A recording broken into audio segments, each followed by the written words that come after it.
Welcome to the deep dive. Today we're really getting into something fascinating and maybe a little unsettling. We're talking about the slippery slope effect. Yeah. And just to be clear, we're not talking about the logical fallacy you hear about in arguments. No, not at all. This is um, psychological, Uh-huh. neurological even. It's about how moral decay actually happens in people. Right. How does it start? Well, our mission here is to figure that out. How do these tiny, seemingly okay compromises, start the whole process? We want to break down that gradual slide. It's often self-deceptive. Bernie Madoff, infamous Ponzi schemer, he actually said something chilling about it. Oh yeah. What was that? He said, it starts out with you taking a little bit. Mm-hmm. Before you know it, it snowballs into something big. That captures it perfectly. Wow. Okay, so let's dig into that foundation. You think corruption maybe is this big sudden jump, right? Exactly. But the sources, the research, it points somewhere else. It points to incrementalism, slow steps. And there's data on this. Oh, yeah.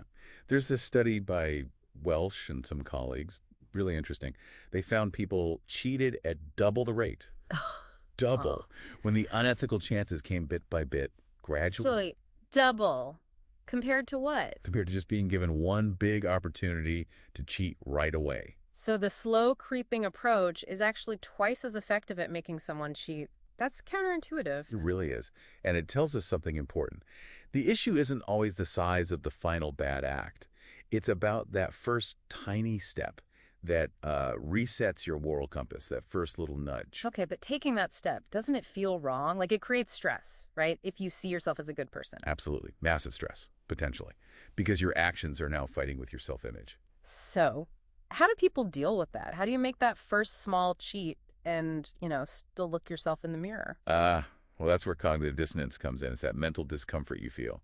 And to get rid of it, what do? Usually you don't change your behavior. It's easier to change your beliefs. You rationalize. You rationalize. You convince yourself, oh, it wasn't that bad, or everyone does it, or you find a way. Like changing the words you use? Instead of fraud, it's what?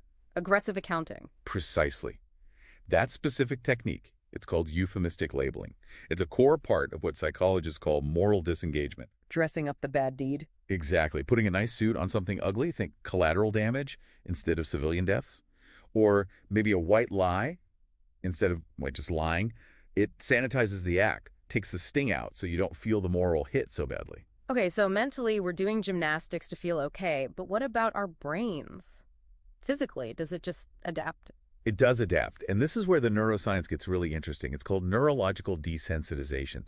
See, those initial feelings, the guilt, the anxiety, they come from specific brain areas. Yeah. Your alarm system, the amygdala, the insula, they fire up strongly the first time. Okay. So the first lie feels awful, gut-wrenching maybe. Yeah. But the 50th lie. It feels routines, almost nothing. Because each time you repeat the unethical act, that emotional alarm, it gets weaker, quieter. It's like a ratchet effect. Click, click, click. Each step makes the next one neurologically easier. The brain literally stops shouting warnings so loudly. Hold on. If the brain makes it easier each time, does that mean eventually you just can't resist? It's inevitable? Not necessarily inevitable, no. But it shows how critical the environment, the situation is. It can seriously accelerate that slide.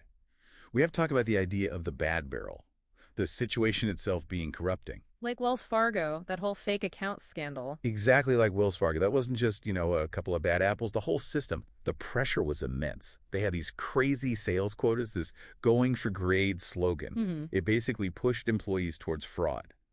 For many, it felt like the only way to keep their jobs. Well, the situation, the pressure from the top, forces people who might otherwise be good into these corners. Yes. And notice how that links back to the mental tricks we talked about. Well, first, that intense pressure can cause something called ethical fading. The moral part of the decision just fades away. All you see is the target, the quota. The goal becomes everything. Right. Then, maybe later, if they're caught or questioned, they use displacement of responsibility. I was just following orders. The classic excuse. The organization gave them the pressure and the excuse. It's a complete system. Wow. Okay, so you've got the gradual steps, the self-justification, the brain adapting, and then the workplace pressure pushing it all along. That's quite the cascade. It is. It really paints a picture of how it happens. So what's the takeaway for us, for you listening? Is this slide just bound to happen? How do we stop it? In ourselves, in our workplaces? It's definitely not inevitable. Mm. But stopping it takes conscious effort, both from individuals and systems individually. Hmm. It's about building moral resilience. That means cultivating self-awareness, really tuning into those first subtle feelings. That little pang of guilt, that flicker of anxiety. Yes. Don't ignore those. Recognize them before the desensitization really takes hold. That's your internal alarm. Listen to it. And systemically, well, organizations need to create good barrels, not bad ones. Meaning ethical incentive structures, realistic goals. And this is critical, strong, safe whistleblower protections. People need to feel they can resist without losing everything. Makes sense. Create an environment where doing the right thing is actually possible, even encouraged. Exactly.